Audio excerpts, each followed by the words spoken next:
इस एपिसोड के स्टार्टिंग में हम देखते हैं प्योवल का वो अटैक स्वॉर्ड फेरी के कंधे के आर पार हो गया होता है और प्योवल वहीं बैठे बैठे अपने सिल्वर थ्रेड वेपन से उन दोनों को पूरी तरह पकड़ लेता है। और स्वॉर्ड फेरी अपने आप को इतनी आसानी से पकड़े हुए देखकर अपने मन में कहती है, उस आदमी ने अपनी जगह से हिले बिना हमें पकड़ने के लिए सिर्फ अपने फ्लाइंग नाइफ़ का यूज़ किया। और ये सोचना कि हम ऐसे जने से पकड़े जाएंगे जो अपनी जगह से हिला भी नहीं।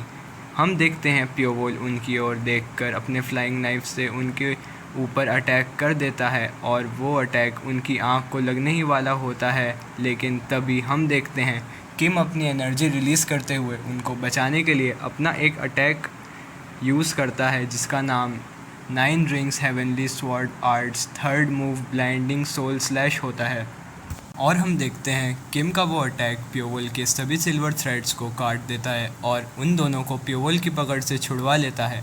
और किम का वो अटैक प्योवल की ओर जा रहा होता है लेकिन वो अटैक प्योवल को नहीं लगता। और हम देखते हैं वो दोनों प्योवल की पकड़ से छूटने के बाद न्योंग स्वान प्योवल की ओर देखकर कहती है, यदि अभी किम नहीं होता तो मैं अपनी आँख खो देती, नहीं मैं अपनी जान खो देती। और मैं पहले कभी इतने पावरफुल इंसान नहीं देखा, लेकिन उसने पियोंग को मारा है इसलिए हम उसे यूं ही नहीं छोड़ सकते। और हम देखते हैं किम न्योंग स्वान के आगे आकर कहती है, रुक जाओ तुम। न्योंग स्वान उसके ये बात सुनकर हैरान हो जाती है। किम कहता है, हमें सबसे पहले रुक जाना चाहिए। न्योंग स्वान हैरान होकर किम से कहती है, किम ग्योंगवू, क्या तुम चाहते हो मैं रुक जाऊं? और उस इंसान ने पियोंग को मारा है, हमें पियोंग का बदला लेना चाहिए। और तुम कह रहे हो कि हम रुक जाएं, और तुम ऐसा कुछ कैसे कह सकते हो? स्वॉर्ड फेरी पीछे से कहती है, नहीं न्योंग स्वांग, हमें वैसा ही करना चाहिए जैसे किम कह रहा है। न्योंग स्वांग कहती है, क्या तुम भी चाहती हो कि हम रुक जाएं? स्वॉर्ड फेरी कहती है, हाँ हमने काफ़ी कुछ देख लिया है, हम उसका मुकाबला नहीं कर सकते। न्योंग स्वांग उसकी ऐसी बातें सुनकर अपने मन में कहती है, वो स्वॉर्ड सुप्रीम की डिसाइपल है और उसके पास एक्सेप्शनली स्किल्ड है और उसे अपने स्किल पर बहुत गर्व है। स्वॉर्ड फेरी पहले कभी भी किसी भी फाइट से पीछे नहीं आती ताकि वो धैर्यवान रहे। और हम देखते हैं किम प्योवल से कहता है, प्योवल हमारे बीच में हुई मिसअंडरस्टैंडिंग को आओ हम बात कर कर सही करें। प्योवल किम से कहता है, मैं ऐसा क्यों करूं? किम कहता है, जैसा तुम सोच रहे हो कि पियोंग ने ये सब किया है, लेकिन मैं बता दूं पियोंग एक बुरा व्यक्ति है जो लड़कियों के पीछे पागल है, लेकिन वो ये सब करने की कभी भी हिम्मत नहीं करेगा।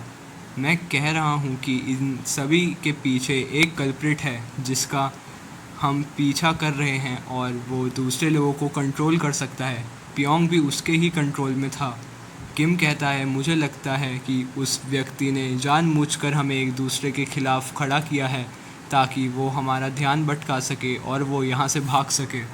किम प्योवल से कहता है, और क्या हमें सबसे पहले उस कल्प्रिट को पकड़ने के बारे में नहीं सोचना चाहिए क्या जो यहाँ से भाग रहा है? इसलिए आओ हम बात करें उस कल्प्रिट को पकड़ने के बारे में। और जब हम इस तरह एक दूसरे का सामना कर रहे हैं तो वो चेंगडू से भाग सकता है और ऐसे ही एक और घटना दोबारा से हो सकती है। किम प्योवल से कहता है, प्योवल इसलिए तुम मेरी मदद करो उस कल्प्रिट को ढूंढने में। प्योवल सोयांग को वहाँ से उठाकर कहता है, अगर मैं मना कर दूँ तो क्या होगा? किम कहता है, तब मेरे पास जो कुछ भी है उससे मुझे तुमसे लड़ना होगा। और क्या तब आपके पास उस लड़की के असली हत्यारे को पकड़ने में असहाय होने के कारण कोई विकल्प नहीं होगा, और क्या तुम उसके बाद ठीक रहोगे? और हम देखते हैं प्योवल उसकी बात सुनने के बाद सोयांग की ओर देखता है और वहाँ से पीछे मुड़कर जाने लगता है और किम प्योवल को जाते हुए देखता है। सीन चेंज होकर हमें थोड़ी देर बाद का सीन दिखाया जाता है। हम देखते हैं कि प्योवल ने सोयांग को बाहर लाकर रख दिया होता है और 1000 फ्रेग्रेंस पवेलियन की सर्वेंट सोयांग को मरा हुआ देखकर रोने लगती है।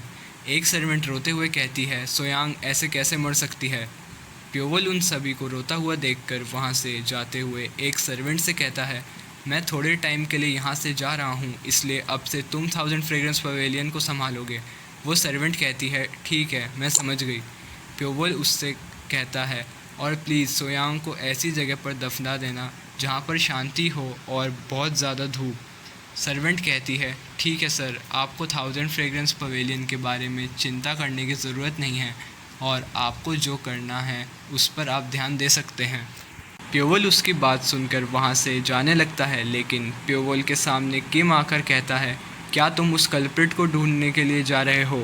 प्योवल वहाँ से जाते हुए कहता है, नहीं, उस कल्प्रिट को ढूंढना इतना कठिन भी नहीं है, लेकिन इससे भी इम्पॉर्टेंट बात ये पता लगाना है कि उसके पीछे छुपा असली अपराधी कहाँ है। किम प्योवल की बात सुनकर थोड़ा हैरान होकर कहता है, क्या तुम माइनर थंडर टेम्पल के बारे में बात कर रहे हो?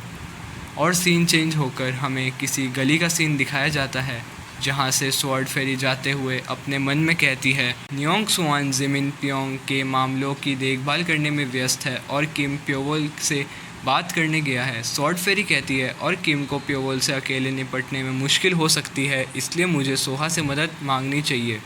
और हम देखते हैं स्वॉर्ड फेरी जब ये सब सोच रही होती है तो वो किसी आदमी से टकरा जाती है, और स्वॉर्ड फेरी उस आदमी की ओर देखकर बोलती है, प्लीज़ तुम मुझे माफ़ कर देना, मैं किसी के बारे में सोच रही थी, इसलिए मैं चलते हुए अपने चारों ओर नहीं देख पाई। और हम देखते हैं स्वॉर्ड फेरी उस आदमी का फेस देखकर घबरा जाती है, और हमें पता चलता है कि वो आदमी हुकेम होता है। हुकेम स्वॉर्ड फेरी को यहाँ देखकर हंसने लगता है, और ये चैप्टर यहीं ख़त्म होता है। अगर ये वीडियो अच्छी लगी हो तो प्लीज़ लाइक एंड सब्सक्राइब कर देना। Thank you.